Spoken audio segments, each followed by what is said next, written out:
નમસ્કાર, આપ જોઈ રહ્યા છો નેશન પ્લસ ન્યૂઝ. હું છું આપની સાથે હિરલ પંડ્યા. સાબરકાંઠા જિલ્લામાં એક તરફ બાજરી, મકાઈ અને જુવારનો પાક બિલકુલ તૈયાર થઈને માર્કેટમાં આવી ચૂક્યો છે, ત્યારે રાજ્ય સરકાર દ્વારા ટેકાના ભાવે શરૂ કરાયેલી ખરીદીમાં મોડી રાત્રે અચાનક નિયમો બદલી નાખવામાં આવતા ખેડૂતો મુશ્કેલીમાં મુકાયા છે. સાબરકાંઠા જિલ્લામાં મકાઈ અને બાજરીની ટેકાના ભાવે ખરીદી શરૂ થતાં જ વિવાદનો મોટો મધપૂડો છંછેડાયો છે. જિલ્લાના ખરીદ કેન્દ્રો પર ગત રોજથી સત્તાવાર રીતે ટેકાના ભાવે અનાજ ખરીદવાનું શરૂ કરાયું હતું. શરૂઆતના પરિપત્ર મુજબ વજનની મર્યાદામાં મોટી છૂટછાટ હોવાથી ખેડૂતો ખુશ હતા અને પોતાની આખી સિઝનની ઉપજ વેચવા ઉત્સાહભેર કેન્દ્રો પર પહોંચ્યા હતા. પરંતુ આ ખુશી લાંબો સમય ટકી શકી નહોતી. મોડી રાત્રે પુરવઠા વિભાગ અને સરકાર તરફથી અચાનક જ એક નવો જાદુઈ પરિપત્ર સોશિયલ મીડિયા પર જાહેર કરાયો. આ નવા નિયમ મુજબ હવે ખેડૂતો પાસેથી મકાઈની ખરીદીની મર્યાદા માત્ર 75 મણ અને બાજરીની ખરીદીની મર્યાદા 100 મણ જ કરી દેવામાં આવી છે, જેને પગલે સવારના સમયે કેન્દ્રો પર માલ લઈને પહોંચેલા ખેડૂતોના પગ નીચેથી જમીન સરકી ગઈ હતી. મેં ટેકાના ભાવે મકાઈ સરકાર જે ખરીદે છે એમાં રજીસ્ટ્રેશન કરાયેલું અગાઉથી 6/4/2026ના રોજ. કાલે બપોરે મેસેજ આવ્યો કે તમે 3370 કિલો તમે મકાઈ લઈને કાલે 8 વાગે કેન્દ્ર પર હાજર થો.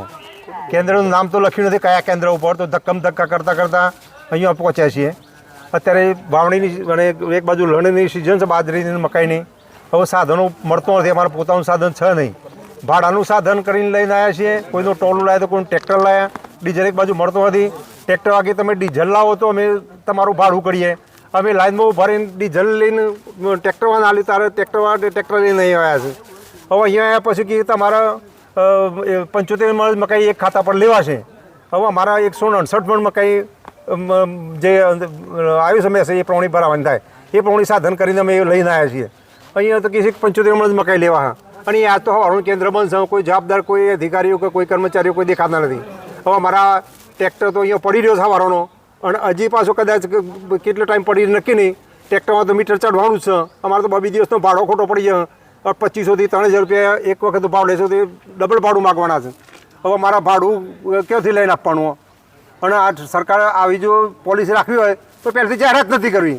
ખેડૂતોને આગળ વાલા થવા માટે જાહેરાતો કરે છે કે અમે આ ટેકાના ભાવે આમ કરી દઈએ છીએ, અને લઈને આવીએ છીએ તો આ દશા થાય છે. હવે મારે શું કરવાનું?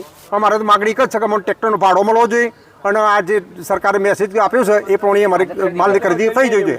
આ પરિસ્થિતિને વણસતી જોઈને ભારતીય કિસાન સંઘ મેદાને આવ્યું છે. કિસાન સંઘના ઈડર અને સાબરકાંઠા એકમના પ્રમુખોએ સરકારને અલ્ટિમેટમ આપ્યું છે કે જો જૂના પરિપત્ર મુજબ વજનમાં છૂટછાટ આપીને તમામ પાકની ખરીદી કરવામાં નહીં આવે તો આવતીકાલે જ કિસાન સંઘના નેતૃત્વમાં હજારો ખેડૂતો ગાંધીનગર કૂચ કરશે.